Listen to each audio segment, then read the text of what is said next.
Hello students, welcome to Jim's Orbit. How are you all? I hope you all are in good health. So today we are going to start our new chapter, that is federalism, which we will be covering in 4 lectures. We have 4 heads of federalism. So today our topic of discussion is what is federalism. In this we will study about the meaning, the nature and the features of federalism.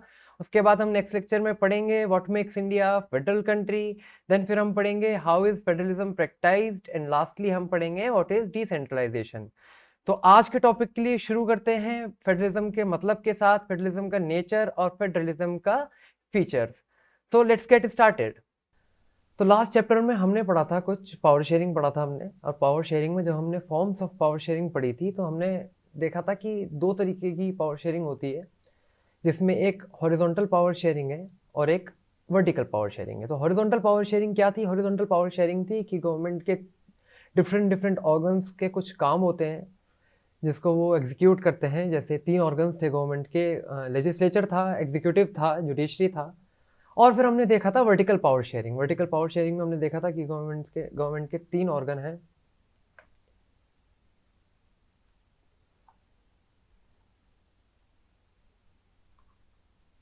Government के 3 organ देखे थे हमने, 3 different level देखे थे कि पहला central government, दूसरा state government और तीसरा लोकल गवर्नमेंट।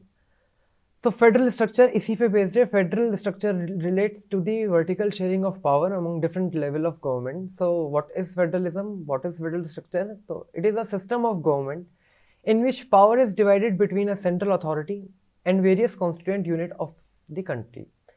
तो एक कंट्री हो गई, एक कंट्री है, तो यहाँ पे एक पहले है central power, central authority. Central authority जो है वो ओवरलुक करेगी पूरी कंट्री के काम को, पूरी कंट्री को। और फिर है इसमें, अब क्योंकि एक कंट्री जो है वो बनी होती है काफ़ी कॉन्स्टिट्यूएंट यूनिट्स को, जिसको हम प्रोविंसेस कहते हैं, जिसको हम स्टेट्स कह सकते हैं। बाकी होती हैं ये हो गई कॉन्स्टिट्यूएंट यूनिट यानी स्टेट यूनिट्स।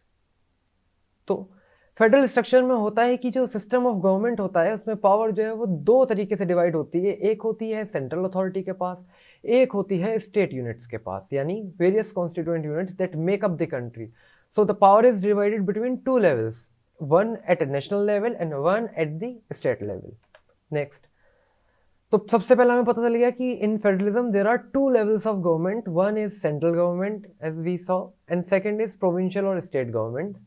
अब सेंट्रल गवर्नमेंट और प्रोविंशियल गवर्नमेंट का मेजर काम क्या होता है? तो इनकी काम है कि सेंट्रल गवर्नमेंट जो है it is responsible for the entire country. जैसा कि मैंने अभी आपको बताया कि सेंट्रल गवर्नमेंट का काम होता है पूरे देश के काम को ओवरलुक करने का, and it make laws on the subject of common national interest. जैसे कि इसका नाम बता रहा है हमें, सेंट्रल गवर्नमेंट यानी it is the union government, it is the national government.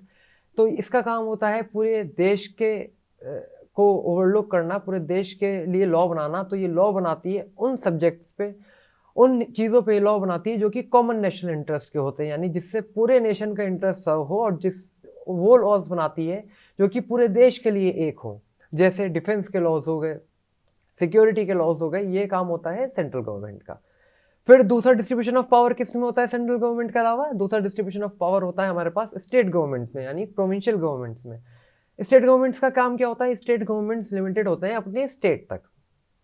Suppose मानिए कंट्री में 2 स्टेट्स हैं, तो एक तो हो गई इनके ऊपर एक सेंट्रल अथॉरिटी, ये हो गई सेंट्रल अथॉरिटी, और ये हो गए स्टेट्स। तो इनका काम क्या होगा? सेंट्रल गवर्नमेंट जो है वो पूरे देश के लिए बनाती है, और स्टेट्स गवर्नमेंट जो है वो अपने स्टेट के लिए बनाती है। तो they handle day to day administration of the state. State के रोजमर्रा के काम, स्टेट के रोजमर्रा की चीज़ें, रोजमर्रा के लॉज ये जो बनाती हैं स्टेट गवर्नमेंट, जो कि स्टेट तक ही एप्लीकेबल होते हैं। And they make laws on subject of regional interest. एक स्टेट में क्या क्या चल रहा होता है, कि स्टेट में किस किस चीज़ की ज़रूरत है, हर स्टेट का एरिया, हर स्टेट की डाइवर्सिटी अलग अलग होती है।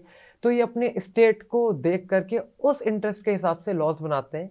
तो सेंट्रल गवर्नमेंट और स्टेट गवर्नमेंट्स दोनों ही पावर एंजॉय करते हैं इंडिपेंडेंटली, मतलब कोई एक दूसरे के ऊपर निर्भर नहीं होता। सेंट्रल गवर्नमेंट जो है वो प्रोविंशियल गवर्नमेंट को ऑर्डर नहीं दे रही होती, प्रोविंशियल गवर्नमेंट जो है सेंट्रल गवर्नमेंट को ऑर्डर नहीं दे रही होती, और वो दोनों अपनी पावर इंडिपेंडेंटली एंजॉय करते हैं। जो पावर स्टेट गवर्नमेंट के पास, वो पावर सेंट्रल गवर्नमेंट के पास। सेंट्रल गवर्नमेंट का एरिया पूरा नेशन, स्टेट गवर्नमेंट का एरिया अपना अपना स्टेट। दोनों के पास पावर क्या है? सेम है। दोनों के पावर के पास पावर इक्वल है और दोनों के पास पावर इंडिपेंडेंट है। Yes, this is the main and key feature of the federalism. Next, these are some facts that ये हमारा वर्ल्ड मैप है। So it is written over here that 25 of the world's 192 countries है federal political system. तो हमें पता चल रहा है कि फेडरल पॉलिटिकल सिस्टम जो है काफ़ी पॉपुलर है और देश दुनिया की 25 देश जो हैं वो इसको फेडरल पॉलिटिकल सिस्टम को एप्लीकेबल करते हैं, उनके यहाँ फेडरल पॉलिटिकल सिस्टम है। और ये जो 25 देश हैं ये काफ़ी बड़े बड़े देश हैं। इनमें एक हमारा इंडिया है, एक US United state of America है, रशिया है। तो इनके जो सिटीजन्स हैं that makeup of the 40% of the world population. यानी हमने देखा कि दुनिया की बड़ी बड़ी कंट्रीज जो है वो फेडरल पॉलिटिकल सिस्टम जो है फॉलो करती हैं। Of course this system is good, this system is feasible, that is why it is being followed by such a large number of countries. So USA, India and Russia follow the federal system. This is all about just some facts. तो बाकी देश जो है वो क्या follow करते हैं, बाकी देश में कौन सा सिस्टम होगा। अगर कुछ देशों में फेडरल सिस्टम है, इंडिया में अगर फेडरल सिस्टम है, तो और भी देश हैं उनके यहाँ कौन सा सिस्टम है, उनके यहाँ कैसा सिस्टम चलता है। Let's have a look over that. Federal system compared with the unitary system. अगर हम बात करते हैं कभी भी फेडरल सिस्टम की, भाई इस देश में फेडरल सिस्टम है, तो उसके अपोजिट एंड पैरेलल हमारे पास एक सिस्टम आता है दैट इज यूनिटरी सिस्टम। यानी फेडरल सिस्टम में हमारे पास दो गवर्नमेंट है, तो यूनिटरी सिस्टम क्या होगा, यूनिटरी सिस्टम में कैसे पावर डिस्ट्रीब्यूशन होगा, let's see. So in the unitary system one level of government और the sub units are subordinate to the central government. तो या तो यूनिटरी सिस्टम में सिर्फ एक लेवल ऑफ गवर्नमेंट होता है, यानी सिर्फ सेंट्रल गवर्नमेंट होगी जो कि पूरे देश के लिए लॉ बनाएगी, और छोटी छोटी जो स्टेट गवर्नमेंट्स हैं वो होंगी ही नहीं, उसके इक्वल और उसके पैरेलल कोई गवर्नमेंट नहीं होंगी। और अगर सब यूनिट्स होंगी, अगर स्टेट गवर्नमेंट्स होंगी, तो वो किसके सबऑर्डिनेट होंगी, किसके अधीन में होंगी, किसके अंडर होंगी, वो होंगी सेंट्रल गवर्नमेंट के under. Yes, the central government pass orders on to provincial और regional government. See this is the major difference between unitary system and the federal system की सेंट्रल गवर्नमेंट जो है यूनिटरी सिस्टम में orders देती है किसको, provincial governments को, regional governments को। यानी इनके पास अपनी कोई इंडिपेंडेंस नहीं होती। ये जो है काम करते हैं किसके बेसिस पे, जो उनको ऑर्डर्स मिलते हैं सेंट्रल गवर्नमेंट के बेसिस पे। इसलिए इसको कहा जाता है unitary system. Unit is equal to 1, तो इसको यूनिटरी सिस्टम इसलिए कहा जाता है कि या तो यहाँ पर एक लेवल ऑफ गवर्नमेंट है, और अगर स्टेट गवर्नमेंट्स हैं भी तो वो सेंट्रल गवर्नमेंट के सबऑर्डिनेशन में है और वो काम करती हैं उनके ऑर्डर्स पर। ये सिस्टम कहाँ फॉलो होता है, ये सिस्टम फॉलो होता है यूनाइटेड किंगडम में, ये सिस्टम फॉलो होता है फ्रांस में, ये सिस्टम फॉलो होता है नीदरलैंड्स में। तो this is what is called unitary system. Second federal system हमने पढ़ा, उसके कंपैरिजन में यूनिटरी सिस्टम के, यूनिटरी सिस्टम में या तो एक लेवल ऑफ गवर्नमेंट होती है, यहाँ पे हमारे पास दो लेवल ऑफ गवर्नमेंट है। और अगर वहाँ पे स्टेट गवर्नमेंट्स होती हैं, सब यूनिट्स होती हैं, तो वो किसके सबऑर्डिनेट होती हैं, वो सेंट्रल गवर्नमेंट के सबऑर्डिनेट होती हैं। यहाँ पर फेडरल सिस्टम में ऐसा कुछ नहीं है। फेडरल सिस्टम में दोनों गवर्नमेंट्स इक्वल होती हैं and they exercise power independent of each other. Yes, this is the major difference. Second, unitary system में स्टेट गवर्नमेंट्स जो हैं वो काम करती हैं किसके ऑर्डर पे, वो काम करती हैं सेंट्रल गवर्नमेंट के ऑर्डर पे। मतलब सेंट्रल गवर्नमेंट उनको ऑर्डर पास करती है and then state governments work, then provincial government works. But it is not so in federal system. State governments have power of their own and they are not answerable to the central government. वो अपनी power को खुद exercise करती हैं, उन्हें central government से पूछना नहीं होता। उनके पास जो उनके अलॉटेड सब्जेक्ट्स होते हैं, उनके पास जो अलॉटेड एरिया होता है, वो उसमें काम करते हैं। और ये सिस्टम कहाँ कहाँ फॉलो होता है, ये सिस्टम फॉलो होता है यूएसए में, ये सिस्टम फॉलो होता है जर्मनी में, ये सिस्टम फॉलो होता है बेल्जियम में। नेक्स्ट, अब हमने फेडरलिज्म के बारे में इतना पढ़ लिया, फेडरलिज्म को हमने कंपेयर कर लिया विद यूनिटरी सिस्टम। हमने ये देख लिया कि फेडरलिज्म कहाँ कहाँ प्रैक्टिस किया जाता है। हमने ये देख लिया कि देश की बड़ी बड़ी दुनिया के बड़े बड़े देश जो हैं वो फेडरल सिस्टम को फॉलो करते हैं। अब हम पढ़ते हैं in detail the key features of federalism. तो सबसे पहला, बिना कुछ कहे, बिना कुछ सोचे समझे, पहला फीचर क्या है, यस दैट देयर आर 2 और मोर लेवल्स ऑफ गवर्नमेंट। जी, यहाँ पे दो तो गवर्नमेंट होती ही है, सेंट्रल गवर्नमेंट और स्टेट गवर्नमेंट। दो से ज़्यादा भी हो सकती हैं अगर हम इसको फर्दर डिमार्केट करें। जैसे कि let me take back to you through the example of Belgium. In Belgium, we have studied that apart from central and state government, there is also one more kind of government, that is community government. Do you remember, guys? Yes, you do. कि वहाँ पे जो है लोग जो कैसे elect होते थे, हर लैंग्वेज स्पीकिंग कम्युनिटी से लोग लिए जाते थे, whether Dutch, whether French, whether Germany. तो यहाँ पे फेडरल सिस्टम में या तो 2 गवर्नमेंट हो सकती हैं या 2 से ज़्यादा, यानी तीसरी जो गवर्नमेंट थी हमारे पास कौन सी थी, कम्युनिटी गवर्नमेंट, जिसको हम लोकल गवर्नमेंट भी कहते हैं, वो हम आगे पढ़ेंगे इसी चैप्टर में। Second, different tyres of government govern same citizens having own jurisdiction in matters of legislation, taxation and administration. अब ये क्या है, अब हमने देखा कि ये कंट्री है, यहाँ पर सेंट्रल गवर्नमेंट है जो कि पूरे देश के लिए लॉ बनाती है, और फिर स्टेट गवर्नमेंट्स हैं जो कि अपने स्टेट के लिए लॉ बनाते हैं। तो ये गवर्न किसको करते हैं, इनके लॉज किस पे एप्लीकेबल होते हैं, सेंट्रल गवर्नमेंट हो गई, स्टेट गवर्नमेंट हो गई, यहाँ पे एप्लीकेबल किस पे हैं, एप्लीकेबल तो सेम उन्हीं सिटीजन्स पे हैं जो कि इनमें रहते हैं। सिटीजन्स तो सेम है ना, जो स्टेट का सिटीजन होगा वो स्टेट के बनाए हुए लॉ को फॉलो करेगा, और जो सेंट्रल लॉ बना हुआ होगा सबके लिए वो उसको भी फॉलो करेगा। तो यानी ये दोनों जो गवर्नमेंट सिस्टम है, ये दोनों जो गवर्नमेंट है वो अपने अपने जुरिसडिक्शन में काम करती हैं। What do you mean by jurisdiction, jurisdiction is the area of operation. State का जुरिसडिक्शन क्या है, उसके स्टेट तक लिमिटेड है, और सेंट्रल गवर्नमेंट का जुरिसडिक्शन क्या है, सेंट्रल गवर्नमेंट का पूरे नेशन तक जुरिसडिक्शन है। तो this is called jurisdiction, that is the area of operation, कि मुझे इतना एरिया मिला हुआ है, मैं सिर्फ इसमें काम करूंगा। अब ये स्टेट जो है ये इसके लिए लॉ बनाएगा, ये वाला स्टेट इसके लिए अपने स्टेट के लिए लॉ बनाएगा, ये वाला स्टेट अपने स्टेट के लिए लॉ बनाएगा, राइट। तो इसका जुरिसडिक्शन क्या है इस स्टेट का, इतना, बस इतना, इस स्टेट का इतना और इस स्टेट का इतना। तो ये दोनों ही गवर्नमेंट सिस्टम जो है सेम सिटीजन्स को पे फॉलो अप्लाई होते हैं, इनके लॉज जो हैं वो एक जैसे सिटीजन्स पे अप्लाई होते हैं, और इनके पास अपने अपने जुरिसडिक्शन होते हैं in the matter of legislation, यानी किस किस सब्जेक्ट पे लॉ बनाने हैं। तो सेंट्रल गवर्नमेंट के पास अपने अपने अलग सब्जेक्ट्स होंगे कि सेंट्रल गवर्नमेंट सिर्फ इन पे ही लॉ बना सकती है। स्टेट गवर्नमेंट के पास अपने अपने सब्जेक्ट्स हैं कि स्टेट गवर्नमेंट इन पे लॉ बनाएगी। टैक्सेशन और एडमिनिस्ट्रेशन की पावर भी इनकी डिफाइंड होती हैं कि स्टेट जो है ये टैक्स इम्पोज करेगी and central government will impose that tax. और इनका एडमिनिस्ट्रेशन भी अलग अलग होता है, स्टेट एडमिनिस्ट्रेशन पूरे नेशन पे काम करता है, और सेंट्रल एडमिनिस्ट्रेशन पूरे नेशन पे काम करता है, और स्टेट एडमिनिस्ट्रेशन स्टेट के अफेयर्स को देखता है। दो फीचर हमें पता चल गए। तीसरा, the jurisdiction of the different tyres of government is specified in the constitution. अब हमने ये बात तो कर ली कि जुरिसडिक्शन इनके पास अपना अपना होता है, यानी इनका एरिया ऑफ ऑपरेशन जो है वो अपना अपना होता है कि सेंट्रल गवर्नमेंट के पास इतना और स्टेट गवर्नमेंट के पास इतना। लेकिन ये जुरिसडिक्शन डिफाइन कौन करता है, अब हमें पता कैसे चलेगा कि क्या क्या जुरिसडिक्शन है, कि अगर भाई वो लॉ बनाते हैं, हमने ये तो कह दिया कि सेंट्रल गवर्नमेंट जो है वो कुछ सब्जेक्ट्स पे लॉ बनाएगी, स्टेट गवर्नमेंट जो है वो कुछ सब्जेक्ट्स पे लॉ बनाएगी। तो ये सब्जेक्ट्स डिफाइन कौन करेगा कि सेंट्रल गवर्नमेंट को इस पे लॉ बनाना है और स्टेट गवर्नमेंट को इस पे लॉ बनाना है, ये सब्जेक्ट्स डिफाइन करता है इनका कॉन्स्टिट्यूशन। कॉन्स्टिट्यूशन किसी भी कंट्री में जो कॉन्स्टिट्यूशन होता है that defines the power, that distributes the power. तो कॉन्स्टिट्यूशन का मेजर ये फंक्शन होता है, it sets out the rights and duties of the citizens of the states and it distributes the power. तो कॉन्स्टिट्यूशन डिफाइन करेगा कि central government का jurisdiction यहाँ तक है, स्टेट गवर्नमेंट का जुरिसडिक्शन यहाँ तक है, सेंट्रल गवर्नमेंट्स इन सब्जेक्ट्स पे लॉ बनाएगी, स्टेट गवर्नमेंट्स इन सब्जेक्ट्स पे लॉ बनाएगी।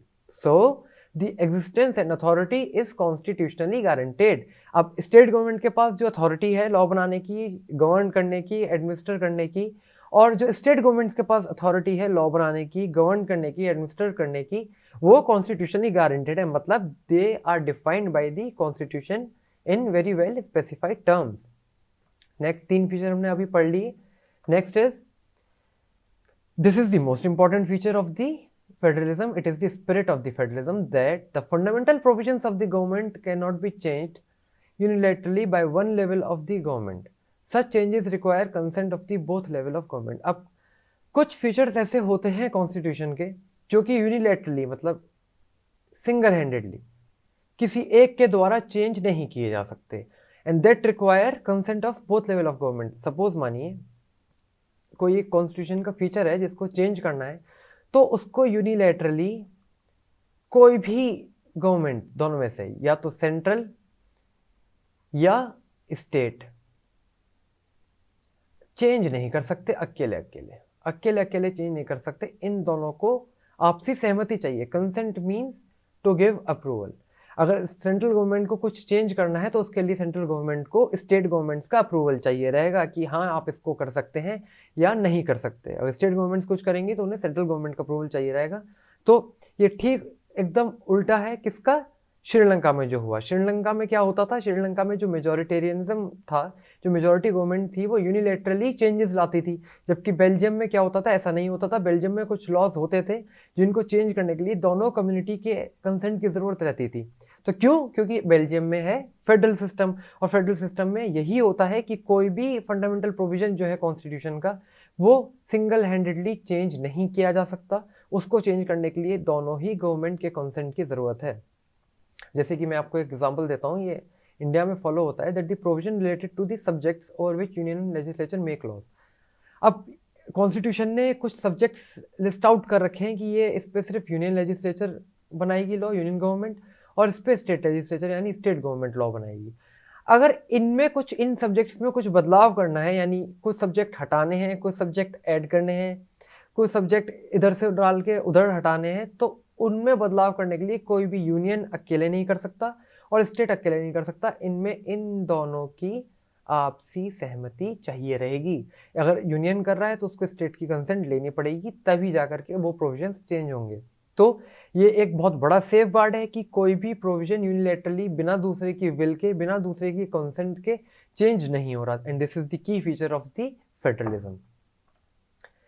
Next, the courts have power to interpret the constitution and the powers of different levels of government. अब हमने पता चल गया कि कॉन्स्टिट्यूशन होता है जो कि दोनों की पावर्स को डिफाइन कर रहा है, दोनों के एरियाज ऑफ जुरिसडिक्शन को डिफाइन कर रहा है। तो ये अब कॉन्स्टिट्यूशन को इंटरप्रेट करने की, कॉन्स्टिट्यूशन को एक्सप्लेन करने की, अगर सपोज मानिए कोई दिक्कत आती है, कोई प्रॉब्लम आती है कि इस प्रोविजन को कैसे एक्सप्लेन किया जाए, कौन सी पावर किसकी है, कौन सी पावर किसकी नहीं है, तो वो पावर किसके पास है? वो पावर है यहाँ पे जुडिशरी, कोर्ट्स के पास। कोर्ट्स जो है वो इंटरप्रेट करती हैं कॉन्स्टिट्यूशन को और powers of different level of government को। दोनों की क्या क्या पावर है उनको इंटरप्रेट कौन करेगा? कॉन्स्टिट्यूशन कोर्ट्स करेंगी। अगर कोई डिफरेंस आता है, अगर कोई एम्बिग्विटी आती है, अगर कोई डाउट आता है कि कौन सी पावर किसने एक्सरसाइज करनी चाहिए, तो वो कौन इंटरप्रेट करेगा? वो पावर होती है कोर्ट्स के पास।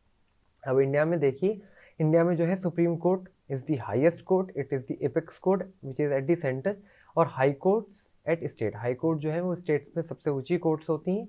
तो हाई कोर्ट स्टेट्स में और सुप्रीम कोर्ट सेंटर में, इनके पास पावर होती है कि ये कॉन्स्टिट्यूशन को इंटरप्रेट करें। कोई प्रोविजन है जिसमें दोनों स्टेट गवर्नमेंट या सेंट्रल गवर्नमेंट की पावर्स में कोई डाउट है, तो उसको एक्सप्लेन करने का राइट किसके पास है? कोर्ट्स के पास। So judiciary has a strong hold in federal system. This is what we learned. Second is the highest court acts as an umpire in resolving disputes between the different levels of India, between the different level of government. तो जो highest court होती है, अब judiciary जो है, judiciary की hierarchy होती है, ठीक है। तो हाईएस्ट कोर्ट जो है, हाईएस्ट कोर्ट हमारे पास है सुप्रीम कोर्ट। इंडिया का हम एग्जांपल ले रहे हैं। तो जो हाईएस्ट कोर्ट होती है, सपोज मान लीजिए सुप्रीम कोर्ट है, वो एक्ट करती है as an umpire. Umpire in the sense that it resolve disputes between different level of government. ऐसा भी हो सकता है अब दोनों लेवल अलग अलग काम करते हैं, दोनों गवर्नमेंट अलग अलग काम करते हैं और दोनों के एरियाज डिफाइंड हैं, लेकिन ऐसा हो सकता है कि सेंटर और स्टेट में जो है वो डिस्प्यूट हो जाए। तो इनके डिस्प्यूट्स को कौन सॉल्व करेगा? इनका डिस्प्यूट सॉल्व करेगा सुप्रीम कोर्ट। इनका डिस्प्यूट सॉल्व करता है फेडरल सिस्टम में the highest court of the country. Highest court of country इनकी डिस्प्यूट्स को सुनती है, इनके इश्यूज को फॉर्मुलेट करती है और फिर उस डिस्प्यूट को, उस इशू को रिजॉल्व करती है। और ये पावर फेडरल सिस्टम में किसके पास होती है? The highest court of the federal country. उसके पास ये पावर होती है कि सेंटर और स्टेट के बीच में अगर कोई डिस्प्यूट आता है तो ओरिजिनली एंड एक्सक्लूसिवली उसको कौन सुनता है? The highest court in the federal country, which in the case of India is the supreme court. Next, sources of revenue for each level of the government is clearly specified to ensure financial autonomy. अब ये क्या है? अब central government के पास अपना area है काम करने का, स्टेट गवर्नमेंट के पास अपना एरिया है काम करने का, लेकिन जो इनके पास रिस्पॉन्सिबिलिटीज़ हैं, जो इनकी ड्यूटीज़ हैं, उसके लिए इनको फाइनेंशियल ऑटोनॉमी चाहिए, उसके लिए इनको रिसोर्स चाहिए, फाइनेंशियल रिसोर्स चाहिए, जिससे कि ये इफेक्टिवली अपना काम कर सकें। तो वो रिसोर्स, वो फाइनेंस इनको कहाँ से मिलेगा? वो फाइनेंस इनको मिलता है किससे? टैक्स इम्पोजिशन से। तो स्टेट गवर्नमेंट हो गई या सेंट्रल गवर्नमेंट हो गई, ये किस तरीके से अपना रेवेन्यू को जनरेट करेंगे, अपनी फाइनेंशियल रिसोर्स को बढ़ाएंगे, अपने फाइनेंस को इकट्ठा करेंगे, ये बात कहाँ पे स्पेसिफाइड होती है? ये बात भी स्पेसिफाइड होती है कॉन्स्टिट्यूशन में। और स्टेट गवर्नमेंट और सेंट्रल गवर्नमेंट दोनों के पास अपनी अपनी पावर होती है कि वो अपना अपना रेवेन्यू जनरेट कर सकें। सपोज इन इंडिया, हम इंडिया में एक एग्जांपल लेते हैं कि central government impose income tax. Income tax, you all must have heard about income tax. It is the direct tax which is imposed on the earning, on the income of a person. तो central government जो है वो income tax impose करती है, यानी जो हम income tax देते हैं वो किसके पास जाता है? सेंट्रल गवर्नमेंट के पास। And state governments impose VAT, value added tax on fuel.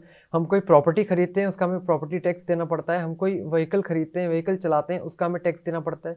तो टैक्सेशन का डिमार्केशन है यहाँ पे कि सेंट्रल गवर्नमेंट जो है वो अपना रेवेन्यू जनरेट करेगी इन तरीकों से, यानी वो इनकम टैक्स इंपोज करेगी, और स्टेट गवर्नमेंट जो अपना रेवेन्यू जनरेट करेगी वो इन तरीकों से करेगी।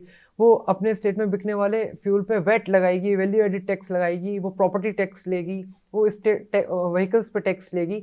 इससे दोनों ही गवर्नमेंट्स जो हैं, दोनों ही लेवल ऑफ गवर्नमेंट जो है वो अपना रेवेन्यू जनरेट करते हैं, जिससे कि वो अपनी रिस्पॉन्सिबिलिटी को फुली अकॉम्प्लिश कर पाएँ और अपनी डे टू डे रिस्पॉन्सिबिलिटी को कैरी आउट कर पाएँ।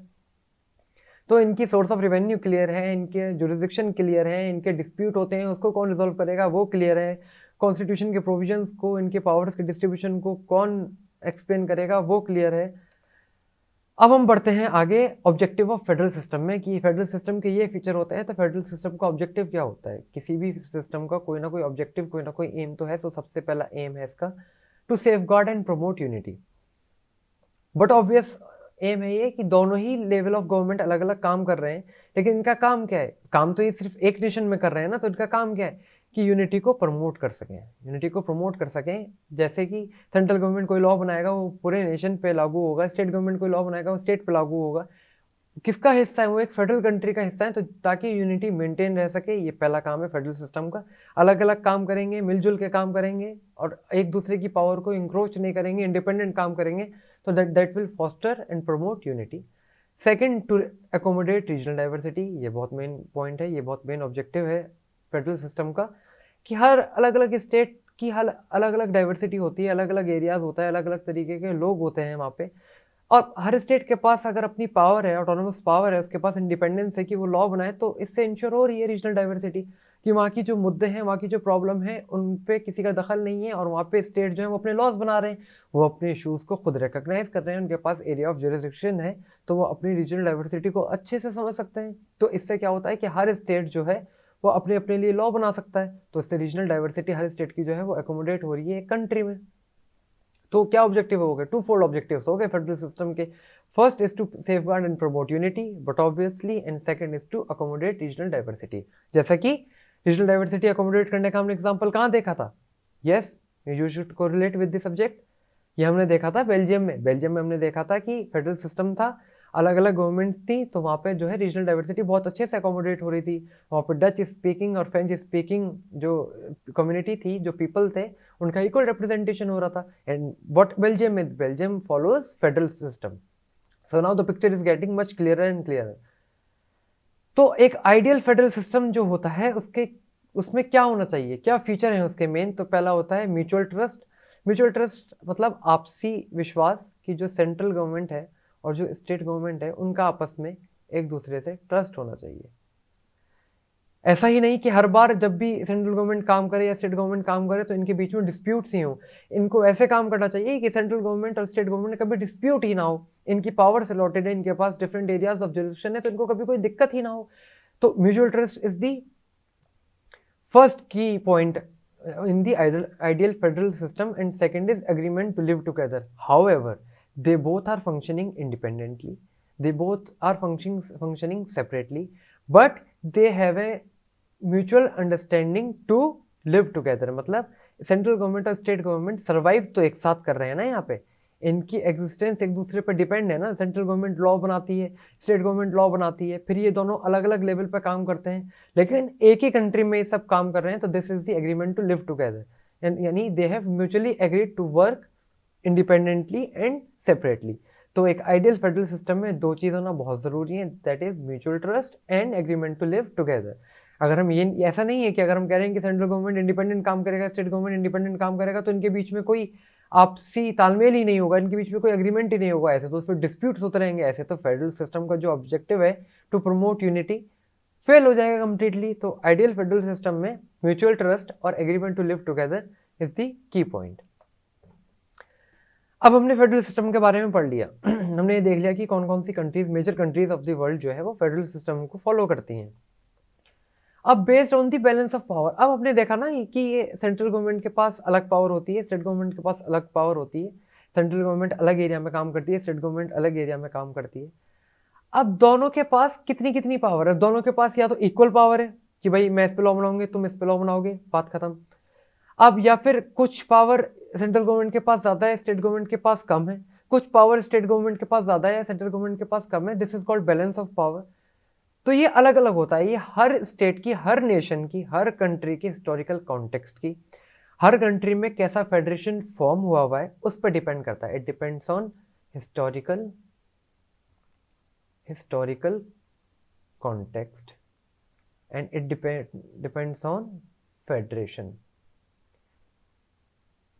तो ये डिपेंड करता है कि बैलेंस ऑफ पावर इन दोनों लेवल ऑफ गवर्नमेंट के बीच में किस तरीके का है। तो बहुत ऊपर ऊपर एक आउटलाइन देते हैं हम कि फेडरेशन इस तरीके से बैलेंस ऑफ पावर के टाइप पे, बेस पे फेडरेशन दो तरीके का होता है। पहला होता है coming together federation. Coming together federation जैसे नाम से पता चल रहा है, एक साथ इकट्ठे होना। इसमें क्या करते हैं, इंडिपेंडेंट स्टेट्स, इसमें अभी government, central government, national government नहीं आई, इसमें क्या हो गया, जो कॉन्स्टिट्यूएंट यूनिट्स हैं एक कंट्री के, जो कॉन्स्टिट्यूएंट यूनिट्स हैं ये, they come together to form big unity. अब ये एक साथ आ गए क्या करने, एक बड़ी यूनिट बनाने। इसको क्यों, बाय पूलिंग देयर सॉवरेंटी, इन्होंने अपनी सॉवरेंटी को, अपनी इंडिपेंडेंस को पूल किया, अपनी लॉ मेकिंग पावर को, अपनी सॉवरेंटी को, अपनी इंडिपेंडेंस को, and by retaining their identity. लेकिन सेम टाइम अपनी सॉवरेंटी को तो पूल कर दिया इन्होंने, लेकिन अपनी आइडेंटिटी को रिटेन किया कि मैं स्टेट ए हूं, मैं स्टेट बी हूं, मैं स्टेट सी हूं, सिक्योरिटी पर्पज के लिए। तो इससे क्या हुआ, इंडिपेंडेंट स्टेट साथ आए, उन्होंने एक बिगर यूनिट बनाई, अपनी सॉवरेंटी को पूल किया, अपनी आइडेंटिटी को रिटेन करते हुए, और एक फेडरेशन उससे जो तैयार हुआ उसको हम कहते हैं कमिंग टुगेदर फेडरेशन। अब इसके फीचर्स क्या होते हैं, इसके मेजर फीचर क्या होते हैं, क्योंकि यहाँ पे इंडिपेंडेंट स्टेट साथ आ रहे हैं, सबसे यहाँ पे साथ कौन आया, यहाँ पे फेडरेशन किसने बनाया, यहाँ पे फेडरेशन बनाया स्टेट्स ने इकट्ठा होके। तो यहाँ पे जितने भी स्टेट्स हैं ना, जितने भी कॉन्स्टिट्यूएंट यूनिट है, इनके पास इक्वल पावर होती है। मतलब इनके पास जो पावर है वो इक्वल है, जो कि फॉर्म हुई फेडरल गवर्नमेंट पे। यानी जो फेडरल गवर्नमेंट है, यानी जो नेशनल गवर्नमेंट है, सेंट्रल गवर्नमेंट है और स्टेट गवर्नमेंट है, इनकी पावर इक्वल होती हैं, इसमें किसी की पावर कम नहीं होती और ये दोनों इंडिपेंडेंट होते हैं। तो यहाँ पे स्टेट्स जो कि साथ आए, जिन्होंने साथ मिलके एक बिगर यूनिट बनाई जिसको हम फेडरेशन बोल रहे हैं, और फिर एक गवर्नमेंट बनी फेडरल गवर्नमेंट, उसकी पावर और स्टेट गवर्नमेंट्स की पावर यहाँ पर इक्वल है, यहाँ पे सेम है, ऑन दी सेम फुटिंग है। This is called coming together federation. इसका बेसिक पॉइंट क्या है कि यहाँ पे स्टेट्स की और फेडरल गवर्नमेंट की पावर इक्वल है। Second, holding together federation. Holding together federation का मतलब एक साथ बनाए रखना, जोड़े रखना। इसमें क्या होता है, वहां पे क्या हो रहा था कि अलग अलग स्टेट्स आ रहे थे, पूल हो रहे थे, इकट्ठे हो रहे थे और एक फेडरेशन बना रहे थे। यहाँ पे ठीक उसका अपोजिट है, यहाँ पे एक large country decides to divide its power between its constituent states and the national government. यहाँ पे एक कंट्री जो है, ये कंट्री, ये अब पावर दे रही है अपने कॉन्स्टिट्यूएंट स्टेट्स को कि कुछ पावर तुम एक्सरसाइज करो।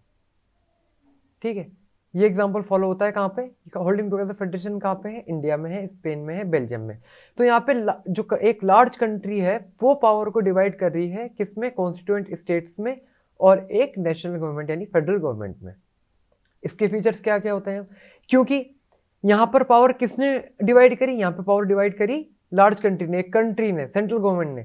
तो यहाँ पे सेंट्रल गवर्नमेंट जो है वो स्टेट से ज़्यादा पावरफुल होती है। बट ऑब्वियस सी बात है, वहाँ पे स्टेट्स जो है वो पूल होकर के एक फेडरेशन बना रहे थे, तो वहाँ पे स्टेट्स की और फेडरल गवर्नमेंट की पावर इक्वल थी। यहाँ पे सेंट्रल गवर्नमेंट जो है वो स्टेट से थोड़े पावरफुल होते हैं, थोड़े ज़्यादा पावरफुल होते हैं, उनके पास थोड़ी ज़्यादा पावर होती है। And different states have unequal power. अब स्टेट गवर्नमेंट्स तो सेंट्रल गवर्नमेंट से कम पावरफुल होती हैं, लेकिन आपस में जो स्टेट्स हैं उनकी पावर भी अलग अलग होती है, उनके पास भी इक्वल पावर नहीं होती। जैसे स्टेट ए, सपोज मानिए ये 3 स्टेट है, ए बी सी। अब इनकी पावर जो है इस सेंट्रल गवर्नमेंट से तो कम है, लेकिन आपस में भी इनकी पावर इक्वल नहीं है, आपस में भी इनकी पावर इक्वल नहीं है। ए स्टेट के पास कुछ ज़्यादा पावर हो सकती है, बी स्टेट के पास कम हो सकती है, सी स्टेट के पास इन दोनों से ज़्यादा हो सकती है। तो कुछ यूनिट्स जो होती हैं होल्डिंग टुगेदर फेडरेशन में, इनके पास स्पेशल पावर्स होती हैं। अब क्योंकि इंडिया जो है वो होल्डिंग टुगेदर फेडरेशन है, तो इंडिया का हम एग्जांपल लेते हैं। इंडिया में कुछ स्टेट्स हैं ऐसे, जैसे असम हो गया, मिजोरम हो गया, सिक्किम हो गया, नॉर्थ ईस्ट में कुछ स्टेट हैं। इनकी पर्टिकुलर सर्कमस्टांसिस को देख के, इनकी जोग्राफिकल फीचर्स को देख के, इनके पॉलिटिकल फीचर्स को देख के इन स्टेट्स के पास कुछ स्पेशल पावर्स हैं।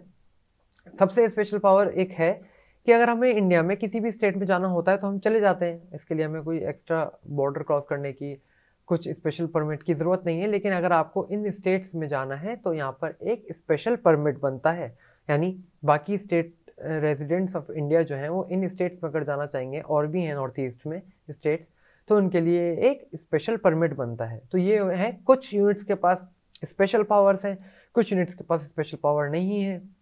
ऐसा भी है कि कुछ स्टेट्स जो हैं इंडिया में, उनका जो रिप्रेजेंटेशन है पार्लियामेंट में वो ज़्यादा होता है। कुछ स्टेट्स के पास ज़्यादा नंबर हैं, कुछ स्टेट्स के पास कम नंबर है, as compare to coming together federation, जहाँ पे क्योंकि देखिए यूएसए में जो है कमिंग टुगेदर फेडरेशन है, तो यहाँ पे हर स्टेट का जो है वो इक्वल रिप्रेजेंटेशन है। इक्वल रिप्रेजेंटेशन यानी हर स्टेट से इतने मेंबर जो हैं वो जाएंगे, तो वो इक्वल हैं, वो जितने भी रहेंगे वो इक्वल नंबर में रहेंगे। जबकि होल्डिंग टुगेदर फेडरेशन में ऐसा नहीं है। होल्डिंग टुगेदर फेडरेशन में सबसे पहले तो स्टेट्स के पास जो है वो कम पावर होती है सेंट्रल गवर्नमेंट से। दूसरा, जो स्टेट्स जो हैं आपस में, उनके पास भी पावर इक्वल नहीं होती, उनकी पावर भी अनइक्वल होती है। कुछ स्टेट्स के पास स्पेशल पावर होती है, कुछ स्टेट्स के पास स्पेशल पावर नहीं होती। उसका हमने एक बहुत ग्लेयरिंग एग्जांपल लिया इंडिया में कि असम, मिजोरम, सिक्किम, ये नॉर्थ ईस्ट के कुछ स्टेट्स हैं जिनके कुछ पेक्यूलियर फीचर्स को देख के इनको स्पेशल पावर ग्रांट की गई है। So this is all about the federation, this is all about the federalism. हमने टाइप्स ऑफ फेडरलिज्म पढ़ा, हमने फीचर्स ऑफ फेडरलिज्म पढ़ा, हमने व्हाट इज फेडरलिज्म है, क्या है वो देखा। अब हम आगे बढ़ेंगे, अगला हेड पढ़ेंगे हम इसका कि what makes India federal country. So I hope you guys have understand understand the chapter, what is the feature of, what are the features of federalism, what is the federalism, and how are the federalism divided, what are the types of federalism based on the balance of power. So stay tuned, learn and revise the chapter, and we will meet in the second lecture with the new topic, that is what makes India a federal country. Till then, subscribe to the channel, and thank you all.